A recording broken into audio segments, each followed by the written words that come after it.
रोज तेच तेच काम केलं की खूप कंटाळा येतो. रुटीनमध्ये थोडासा चेंज केला की आणखी फ्रेश वाटायला लागतं. शनाया तिच्या फ्रेंड्ससोबत पॅसेजमध्ये बसून असं रोज बनवत होती आणि इशिकाला ते हवं होतं, पण मी तिला काही खाली सोडणार नव्हते, कारण ती खाली गेली की शनायाच्या कोणत्या ना कोणत्या वस्तूंची तोडफोड करणं चालू असतं. हल्ली इशिकाच्या आम्हाला वेगवेगळ्या एवढ्या पोज बघायला भेटतात. बघा मॅडम कशा स्टाईलमध्ये उभा राहिलेल्या आहे. दीदी काय करते, दीदीच काय चाललेलं असतं, आम्ही एकदम तीक्ष्ण नजरेनं पूर्ण टिपून घेत असतो.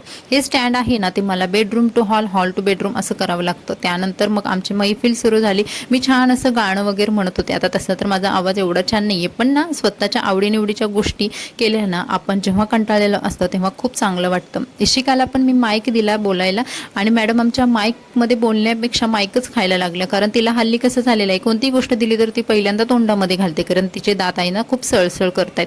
त्यानंतर आम्हाला एका कामासाठी बाहेर जायचं होतं. मग इशिकाची तयारी केली, शनायाची तयारी केली, माझी सुद्धा तयारी केली.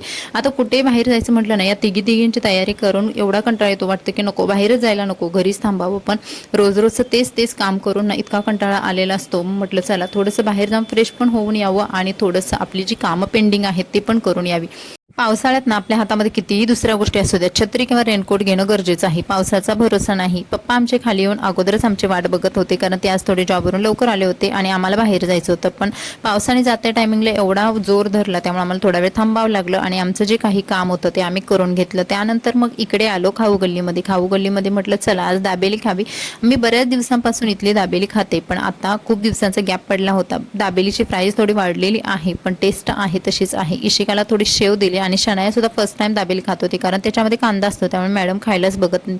दाबेली खाऊन माझं काही पोट भरलं नव्हतं. म्हटलं चला अजून एक डिश कोणती तरी ट्राय करावी. मग मी शेवपुरी ट्राय करणार होती, पण म्हटलं चला नेहमी नेहमी शेवपुरी खाण्यापेक्षा आज चायनीज भेळ खावं. थोडीशी नरम होती, थंड होती, पण ठीक आहे, त्याची चव वगैरे चांगली होती. मग मी खाऊन घेतली. घरी निघालो. घरी येताना इशिका मस्त झोपली होती, कारण पावसाच्या थंड हवेमुळे तिला छान गाडीवरती झोप लागली होती.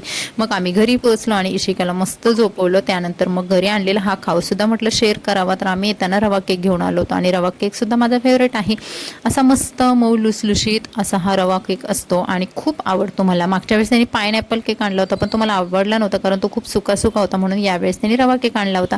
हा होता आजचा ब्लॉग. लाईक सबस्क्राईब, भेटून नवीन व्हिडिओमध्ये. Bye bye.